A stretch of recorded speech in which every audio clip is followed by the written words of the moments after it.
we started sources of the Indian history. In the last video, we completed up to the first part, that is epigraphy. Epigraphy has been completed in the last class. Now we have to discuss numismatics. Another sources after the inscriptions. Numismatics are most important to know the Indian history. Numismatics means study of coins. Study of coins. Coins are most important, second important after the inscriptions to reconstruct the Indian history. And in the ancient period, coming to the point of the numismatics, that is study of the coins. Coins are used in India extensively up to the 14th century AD. Up to the 14th century AD, coins is used in India. Different types of the coins. Later with 14th century AD, that is during the time of the Muhammad bin Tughlaq period. Muhammad bin Tughlaq period, we started to use paper currency. Muhammad bin Tughlaq was the first person in the Indian history who started paper currency. He was followed by the Chinese ruler. Till then, we did not use the paper currency. That paper introduced in India in 12th century AD. Until 12th century AD, paper was not introduced in India. This was introduced by the Muslims, especially Arabs. Okay, coming to the point of the coins. Coins were usually made up of metals, different metals like gold, silver, copper, lead, protein, like etc. Different types of the metals were used for the purpose of the making coins. Coins are mostly found in the hoards. Coins are mostly found in the hoards. Hoards means nidhulu, that they are called as digging. By the diggings we can find the different types of the coins. Actually they kept inside, unearthed with pots. They are called as hoards. కుండల్లో పాతి పెట్టేసి భూమి లోపల పాతి పెట్టినటువంటి వాటిని నిధులు అంటారు. ఆ నిధుల నుంచి మనము కాయిన్స్ తెలుసుకుంటాం. So coins were most of the coins were found like that. What is the use of the coins to reconstruct the Indian history? How they are going to used for the reconstruction of the Indian history? Coins are important to know. The one is chronology. It gives the chronology. Another one is the name of the king. Name of the king. And also another one, purpose of the issuing of coins. Purpose of the issuing of the coins.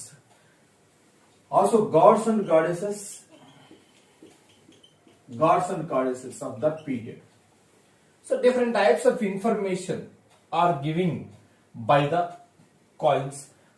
They used to punch either time period or name of the king or purpose of the issuing of the coins, or gods and goddesses are the punching on the coins in the ancient period. So these are the things. But coming to the point of this in chronological order, coming from ancient period to the modern period, how these coins are evaluated, numismatics are evaluated, how we use the numismatics, that we will discuss now. Yeah, coming to this point, coins in the Indus Valley civilization period. In the Indus Valley civilization period, they used clay coins. Common man, they used the clay coins. మట్టితో చేసినటువంటి నాణ్యాలు ఉపయోగించారు. They used clay coins. Common man. Along with these clay coins, there were seals. Seals used as a coins. Seals are in different types like square, rectangular seals. On the seals they used to punch any one figure, one picture, punching the picture. Above the punching the picture, there are some pictographic like this. Like this, there is some pictographic. Suppose this is a one picture. Above the picture, you can find in any seal of the Indus Valley civilization, there are some representation of the pictures like this. Representation of the pictures like this. And we also find the swastik.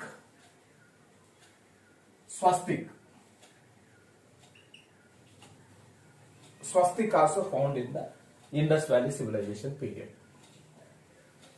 These coins, we can know from these coins the picture. For example, this is a picture of the Mohenjo-daro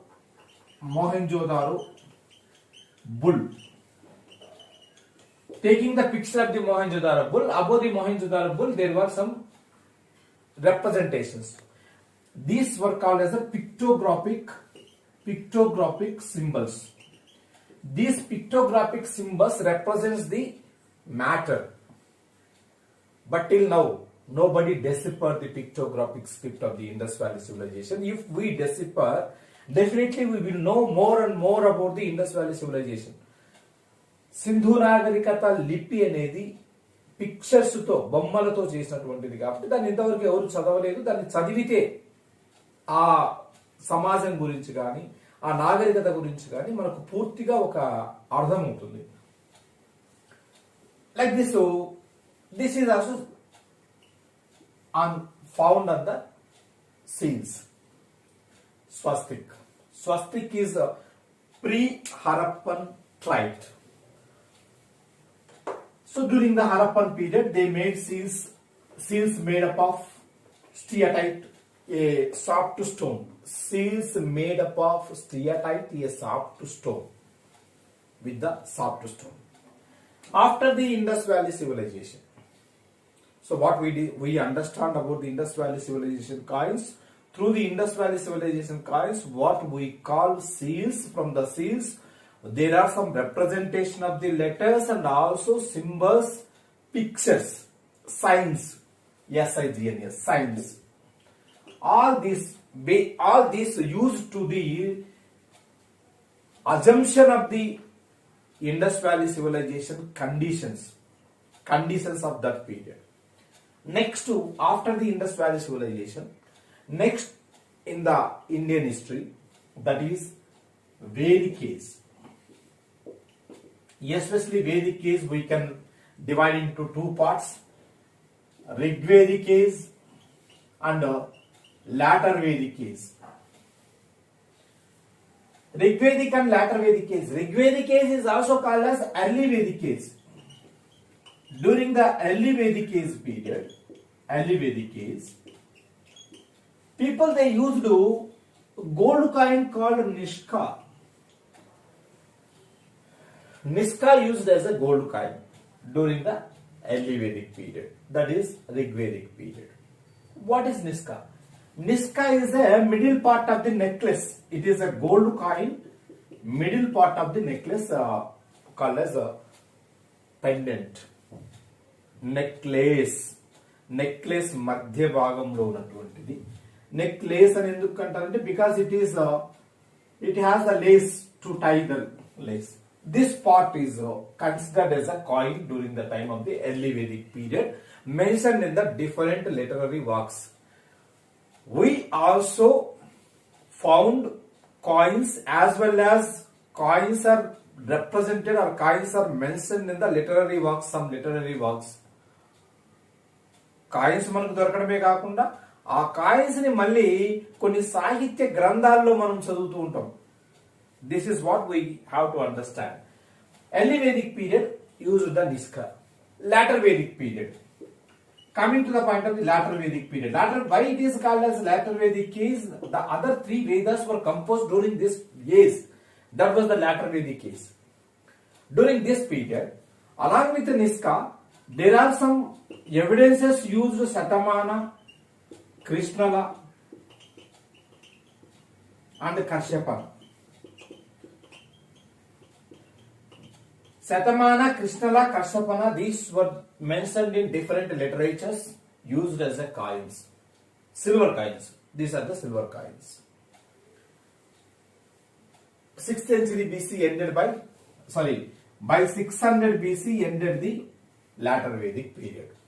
After the latter Vedic period, 6th century BC, there occurred religious movements in India. 6th century BC. 6th century BC, existence of the different types of kingdoms. All these are things we are going to use. We are going to understand of this period. 6th century BC, people they used punch-marked coins. Punch-marked coins. Punching the coins. Punch-marked coins. These punch-marked coins are like Kashyapana. Kashyapana. Punch-marked coin is a Kashyapana. Kashyapana, Nikka, mentioned in different books, Nikka or Nishka. Nikka or Nishka, Satamana,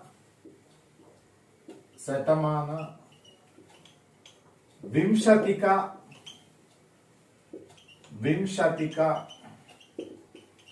Timshatika. All these were found in the Buddhist literatures. They found in Buddhist literatures, different Buddhist and Jain literatures. These were the punch-marked coins. Punching on the coin. Suppose a coin is in the different shape like a triangular or like this. Here in this coin they used to punch some symbol. Punching of the symbol.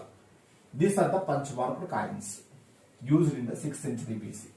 But whatever it may be, coming to the point of the Indian coins, measured, how Indian coins are, it is interesting to note that the basic unit of the Indian coins were red and black. The basic unit of the Indian coins was black and red seed. This black and red seed is called as gunja berry. That is a gunja berry. Arbus precatorius. Arbus precatorius. Dine Guruvinda antar. In Telugu it is called as Guruvinda.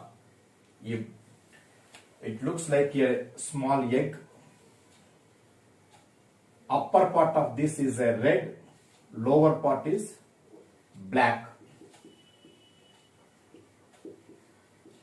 So this is black and red seed. Weight of the black and red seed. Normally 170 to 220 grains. This is what called as a grain. That was basic unit. Grain is a basic unit of Indian coins.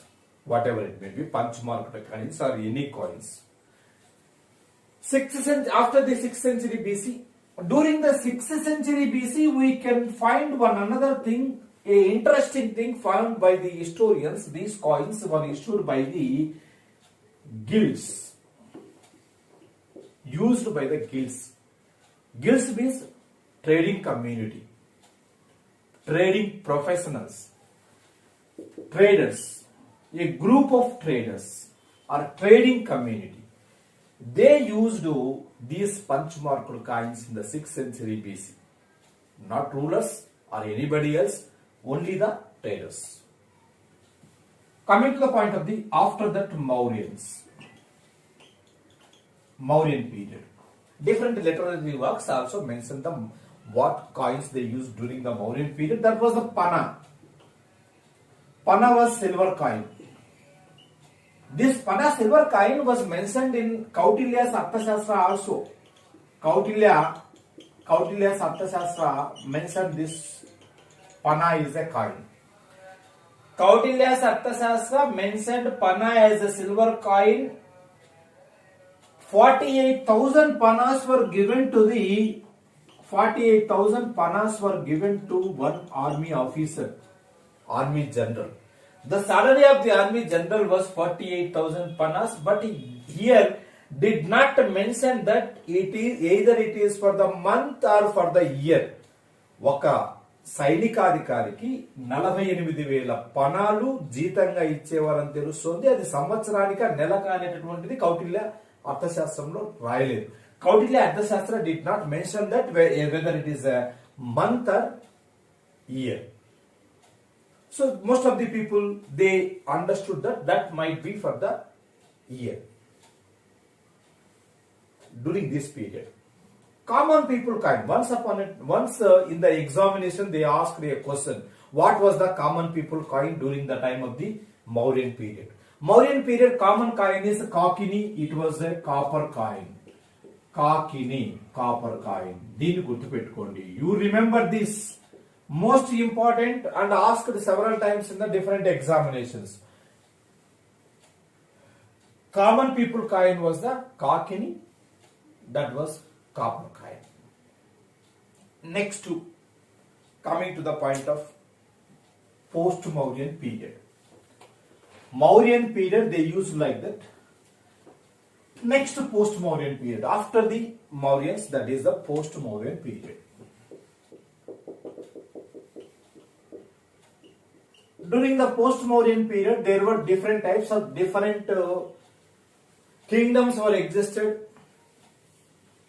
For example, coming to the point of India, South India, Deccan was under the control of the Satavahanas, and this northwestern India was under the control of the foreign rulers, and this area was under the control of the Sungas and Kanvas. Like different people, they came to India. Foreign rulers, they introduced coins. Indo-Greeks were first to introduce gold coins in India. Indo-Greeks, they introduced gold coins in India first time. Introduction of the gold coins means not indicate that we did not use gold coins before the Indo-Greeks. అంటే Indo-Greeks gold coins బంగారు నాణ్యాలు ప్రవేశపెట్టారంటే అంతకుముందు బంగారు నాణ్యాలు వాడలేదని కాదు. They use the gold coins, but Indo-Greeks they started to punch, they started to mint, or they started to struck the name of the ruler or image of the ruler. From the Indo-Greek period started the punching name or image of the king or image of gods, goddesses. One side ruler image, another side gods and goddesses images, like that. Indo-Greeks, they started that coins. Indo-Greeks gold coins are called as dinars. So we are going to understand very clearly in Indian history the punching or minting of the coins with ruler name and image started by the Indo-Greeks. That was used for the reconstruction of Indian history. Kushanas period, they struck more silver coins. The early Kushana rulers like Bhima card pieces, and also Kuzla card pieces. Early rulers of the Kushanas, Bhima card pieces and Kuzla card pieces, these two names are knowing only from the coins. We are knowing these two names only through the coins. Bhima card pieces and Kuzla card pieces. So like that, coins are used to reconstruct the Indian history. Kushana ruler, Kanishka also issued the coins. So Kushanas issued silver coins. During this period, Satavahanas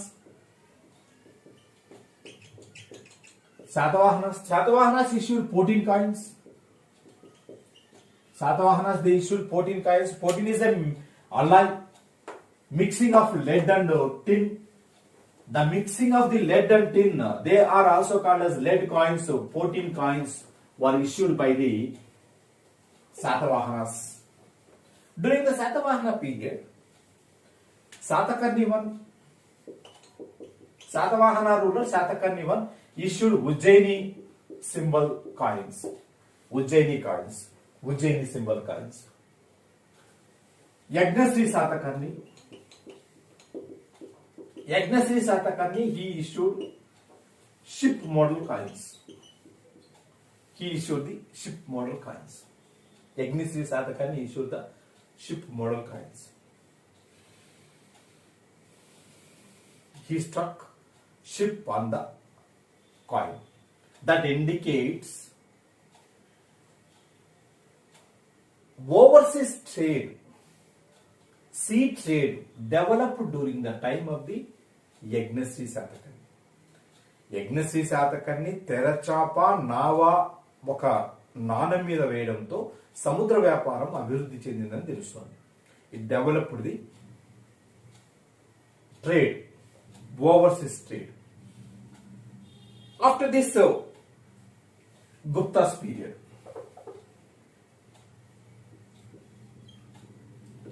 after post-Mauryan period, coming to the point of the Gupta's period, it is clearly going to be understood Guptas were the first Indian rulers, those who started gold coins. Guptas were the first Indian rulers, those who started gold coins. Especially Gupta ruler Chandragupta I. Chandragupta I, he started to issue gold coins on his name, and also his wife name Kumaradevi.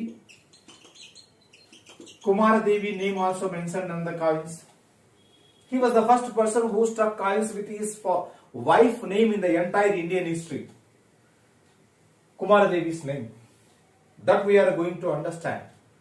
Guptas, they issued early Guptas, they issued 90% of the gold used for the issuing of the coins. Slowly it reduced. In the last period of the Guptas, just they issued 40% of the gold used for the issuing of the coins. It indicates that what it indicates? The reducing of the or reduction of the or decreasing the economic status of Guptas indicates the coins. First time 90% use చేశారు, తర్వాత 40% use చేయడంతో ఆర్థిక వ్యవస్థ దిగజారిపోతున్నట్టుగా మనకు తెలుస్తుంది. So this we are knowing. After this Samudragupta, the great Gupta ruler Samudragupta issued Veena type coins and also Aswa coins. Veena type coins and also Aswa coins. Based on this, historians they assume that Samudragupta was fond of music, Veena. He struck his image on the coin like he was playing Veena. Aswa, he performed Ashwamedha Yaga. Because of performance of the Ashwamedha Yaga, he struck Ashwa symbol or the image of the Ashwa, that is a horse, on the coin. Next, after the Samudragupta, Kumaragupta I, Gupta ruler Kumaragupta I, he struck images of the Kartikeya on the coins. Kartikeya images on the coins. It indicates that Guptas initially they followed Saivism, and Gupta's period Saivism patronized by the rulers, Saivism followed by the rulers. Even Skanda Gupta, the name of this Skanda related to the Saivism. Kumaragupta, Kartikeya coins. After the Gupta's period, Harshavardhana struck coins with the image of horse rider image. రౌతు గుర్తు కలిగినటువంటి నాణ్యాలు వేశాడు. Horse rider. Because we are knowing that by the time of the Harshavardhana, they gave importance to the horse riders. In army, there are 4 forces: రథబల, గజబల, అశ్విక దళ, పదాతి దళ. చారియట్రీ, ఎలిఫెంట్రీ, cavalry, infantry. Among all these things, they gave importance to the cavalry of that period. That means horse riding became most important aspect of the period of Harshavardhana. Harshavardhan టైంకి వచ్చినప్పటికీ గుర్రాలు స్వారీ చేసేటటువంటి యుద్ధంలో గుర్రాలు స్వారీ చేసే వారి విలువ పెరిగినట్లుగా, వారి స్థానం పెరిగినట్లుగా మనకి ఇక్కడ తెలుస్తుంది. So because of the coins we are knowing different things. These are the Hindu coins. After the Harshavardhana, Muslim rule was started. First Muslim ruler who struck the coins was Iltutmish. He was Delhi Sultanate ruler, ruled from 1211 to 1236. This period, Iltutmish period, he introduced two coins. One is a silver coin. That coin name is called as a tanka. Another coin, copper coin. Copper coin name was Jital. Silver tanka, copper Jital. These were used. This tanka and Jital, two coins, were continued entire medieval India as a basic coins of the Muslim rule. They continued as a basic coins of the Muslim rule. Even later period, in the Amir Khusro writings, he said that one tanka is equal to 48 jitals. This was also written by different writers of the medieval period. Abul Fazl, he also mentioned that one tanka is equal to 48 jitals. These are the basic coins of the Muslim rulers. After this Sher Shah period, during the Mughal period, Sher Shah Suri. Sher Shah ruled from 1540 to 1545. During this period, Sher Shah introduced in 1542 a coin called Dam. It was a silver coin. It was a replica of present to rupaya, present to rupee or rupaya. 1542లో షేర్ షా దామ్ అనే వెండి నాణ్యాన్ని ప్రవేశపెట్టారు. అది ప్రస్తుతం యొక్క రూపాయి నాణ్యానికి ప్రతిరూపం. దాని నుంచే రూపాయి నాణ్యం వచ్చింది. Our Indian 1 rupee coin originated from the dam, which was introduced by the Sher Shah. It was continued from 1542 to 1837. Even during the British period, it was continued. Until 1858, almost all the Mughal India, they issued Mughal coins on the name of the Mughal rulers. Coins issued on the name of the Mughal rulers. Even Hyderabad Nizam also issued. He also issued on the name of the Mughal rulers. 1857 onwards, Hyderabad Nizam started to stock his own coin called Halisikka coin. 1857 వరకు హైదరాబాద్ నిజాం కూడా మొఘల్ చక్రవర్తి నాణ్యాలను ఉపయోగించారు. భారతదేశంలో మొఘల్ సామ్రాజ్యంలో అంతా మొఘల్ చక్రవర్తి పేరు మీదనే నాణ్యాలు వేయించేవారు. Even during the time of the British period, British also started to stock the coins on the name of the Victoria, first time after 1857 revolt. Because by the 1857 stopped the Mughal Empire, and also the title of the Mughal Emperor was also abolished by the 1857 revolt. That was a milestone of the Indian history, modern Indian history. Because after the 1858, Indian history fell under the control of the Crown, that is British Crown. Transfer Indian powers from the company to the British Crown. It's like this. Coins are most important to know the different areas and different stages. Next, after the coins, monuments. In the archaeological sources, third important thing we are going to take about the monuments. Monuments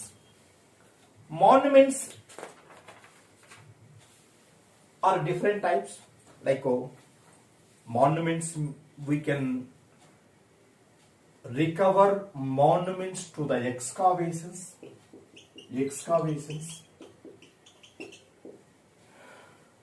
Monuments are examples like buildings, ruined buildings, cities, material evidences, paintings, palaces, tombs, etc. All these would come under the even pottery. Pottery was also comes under the monuments. All these would come under the monuments. Monuments we can recover through the diggings, excavations. Excavations are the diggings. How monuments are used to reconstruct the Indian history? For example, if you take Indus Valley Civilization, 1921, Dayram Sahni discovered a city which was ruined condition. After excavations, we reconstructed the Indus Valley Civilization, that was the Harappa civilization. The entire civilization named after the Harappa is the Harappan civilization. Same like that, we will know so many aspects of the Indian history for the reconstruction of the Indian history through the monuments. Monuments అంటే వస్తు సముదాయం, వస్తువులు. వీటిని బట్టి అవి దొరికిన స్థలాలను బట్టి వాటిని త్రవ్వకాల ద్వారా బయటపరుస్తారు. ఆ బయటపడినటువంటి వాటిని బట్టి చరిత్రను మనం పునర్నిర్మిస్తాం, చరిత్ర గురించి తెలుసుకుంటాం. Coming to that point, diggings are two types. One is vertical digging, another one is horizontal digging.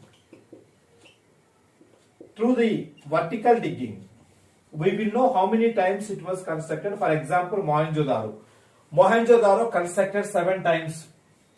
9 layers were found. 7 times were constructed by the vertical digging.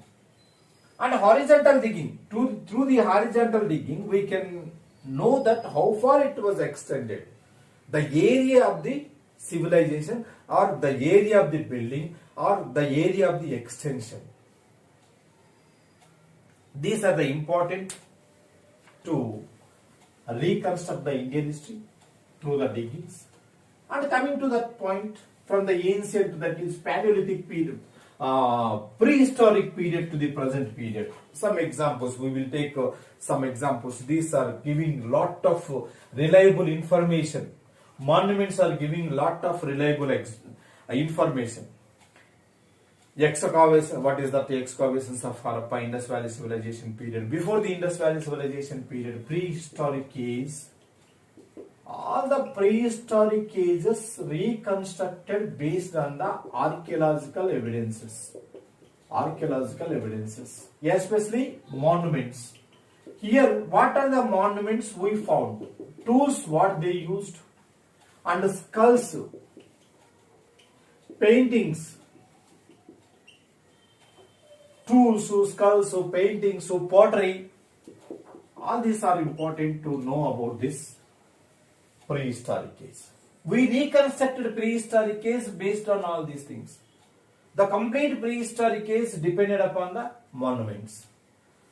After that, Indus Valley Civilization, already we discussed that. Harappa, Mohenjo-daro, after the excavations of the Harappa and Mohenjo-daro, we find different cities. First urbanized civilization. We understand that first urbanized civilization. It was the first urbanized civilization. After this, 1500 to almost 300 BC, nearly 1200 years history, there was no any monuments found regarding the buildings. No buildings, no ruined buildings were found during this period. Only buildings were mentioned in the literary works. 1500 నుంచి 300 BC వరకు మనకు ఎలాంటి కట్టడాలు అంటే ఎలాంటి గృహ నిర్మాణాలు బయటపడలేదు. Why? If you come to that point, during this period, People, they used wood for the construction and also wax for the construction. They used wood. After they collapsed the building, wood would be decomposes in the mud or decomposes in the earth. They decomposed. We don't know how the houses they constructed, planning of the houses or height of the houses, measurements of the houses were not known. Because of this period, they constructed most of the buildings with the wood. There are some evidences like wax also. For example, coming to the point of Mahabharata. In the Mahabharata, we can find wax house, Lakka Illu. Mahabharatamlo Lakka Illu ane prastavana untundi. Upapandavas, while they were sleeping in the wax house, Kauravas they put to fire. Upapandavulu లక్క ఇంట్లో నిద్రపోతున్నప్పుడు కౌరవులు ఆ ఇంటిని దహనం చేశారని చెప్పేసి మనకు మహాభారతంలో తెలుస్తుంది. So based on that they used wax also for the construction of the houses. And later period during the time of the Chandragupta Maurya period Megasthenes, he came to India. Megasthenes wrote Indica. Megasthenes wrote Indica book. Indica book was written by the Megasthenes. In the Indica book, Megasthenes, he mentioned that Chandragupta Maurya constructed a big wood palace with 540 rooms. He constructed a big wooden palace with 540 rooms because he was scared of the Nandas. Nobody knows where he was sleeping. నందులు అంటే భయపడిపోయి ఏ ఇంట్లో తాను నిద్రపోతున్నాడో ఎవరికి తెలియకుండా ఉండడం కోసం ఎక్కువ గదులు ఉన్నటువంటి చక్క ఇల్లు, కలపతో ఇల్లు కట్టించాడు. This information we are knowing from the Megasthenes Indica and also Kautilya Satyasastra. These are giving evidences. These are the evidences, construction of the wood, construction of the wax. Only during the time of the Ashoka period started stone constructions. Only during the time of the Ashoka's period we know the stone constructions.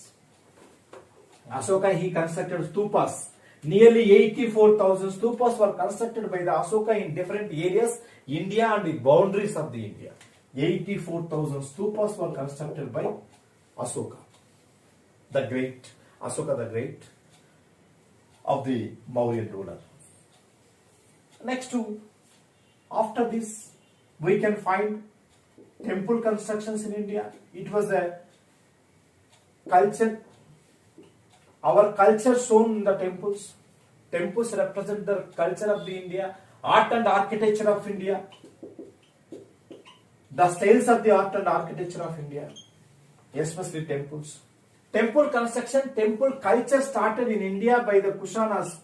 Kushanas period started the temples. For example, if you come to the point of the Babri Masjid, which was destructed in 1991 by the Karseviks.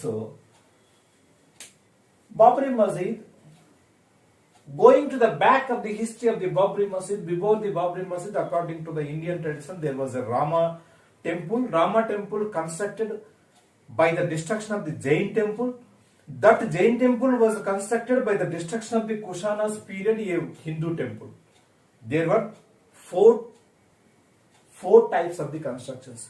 First Kushana period, one temple was constructed there. After that Jains constructed a temple. After that Ram Mandir constructed. After that Babri Masjid was constructed.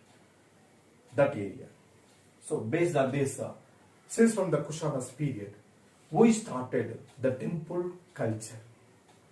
It became very popular during the time of the Gupta's period. Guptas, they constructed different types of the structural temples. Structural temples especially started during the time of the Gupta's period. నిర్మాణాత్మకమైనటువంటి దేవాలయాలు, ఒక నిర్మాణ శైలిని కూడినటువంటి దేవాలయాలు. Different structures of the temples, like Dasavatara temple at Devagar. Dasavatara temple at Devagar. After this, Bitari temple, Bitari Vishnu temple, Nasna Kutara, this area, Parvati temple. Like different temples were constructed. Bhomara ruin temple, like different temples were constructed Gupta's period. These temples represented three architectural styles in India. Three architectural styles. One is Dravidian style of architecture. The origin of the Dravidian style of architecture started in the Gupta's period. How would be the Dravidian style of the temples? This Dravidian style of the temples looks like this. They constructed with the stories. Dravidian style of the temples were constructed with the stories. This is what called as Vimana. These are the stories. Stories means states అంతస్తులుగా విమానంతో అతి పెద్ద ఎత్తున విమానంతో నిర్మించే శైలిని Dravida style. It is very popular in the South India lateral period. Second type of the temples, second architectural type of the temples, Nagara style of the architecture. This Nagara architectural styles like this, small shrines also there. These shrines, small shrines like this. This is Nagara style of the architecture. This is what called as Sikhara. They are in the cone type. శంఖాకృతిలో ఉన్నటువంటి దేవాలయాలు నగర శైలిలో ఉన్నటువంటి. అలాగే Gupta's period లో ఇంకొక రకమైనటువంటి దేవాలయాలు ఉన్నాయి. Another type of the temples we can find during the time of the Gupta's period, that is Vesara, which was very popular in Western India. Vesara type of the temples. These Vesara type of the temples, first rectangular or square temples, we can find the rectangular or square temple here, and some distance after this, some distance there was a temple like this. This is a combination of both Dravida and Nagara. Vesara is a combination of both Dravida and Nagara. Like these three methods started during the time of the Gupta's period. Later period, post-Gupta period, Dravida style of architecture was started by the Pallavas and developed by the Cholas. Pallavas Kanchi Kailasnath temple, Shore temple at Mahabalipuram. All this represents the Dravida style of the Cholas period. Brihadishwara temple at Tanjavur, and also another Brihadishwara temple which was constructed by the Rajendra I at Gangaikonda Cholavaram. These temples represents the style of the Dravidian style. Nagara style was very popular in eastern India as well as North India. Eastern Ganga rulers, they developed Nagara style of architecture like Lingaraya temple at Bhubaneswar temples, Konarka temple, Puri Jagannatha temple. All these temples are related to the Nagara style of temples. Vesara temples were developed by the Badami Chalukyas. That is Chalukyas family, Badami Chalukyas, Kalyani Chalukyas, all these people, they developed Vesara type of the temples. These Vesara type of the temples we can find at Aavula in Karnataka, Vatapi or Badami area. Aavula temples, Vatapi Ganapati temple are there in the Vesara style. Like this, on the temples we can find sculpture. These sculptures represents the social conditions of India, economical conditions of India, political conditions of India, and also cultural conditions of India. All these we can understand from the sculptures on the temples. దేవాలయాల మీద ఉన్నటువంటి శిల్ప సంపద. ఈ శిల్ప సంపదను బట్టి మనం ఆనాటి సాంఘిక ఆర్థిక సామాజిక అంశాలన్నిటినీ అర్థం చేసుకోవచ్చు. దాన్ని మనం రీరైట్ చేయొచ్చు. This is about the Hindu temples. Later period, Delhi Sultanates, they started Sultan, that is Islamic architecture. Islamic architecture influenced by the Indian architecture. From this onwards, Indian architecture influenced by the Islamic architecture. Islamic architecture influenced by the Indian architecture. Delhi Sultanate period, especially Tughlaqs. Tughlaqs, they started slope constructions. These slope constructions avoid the pillars.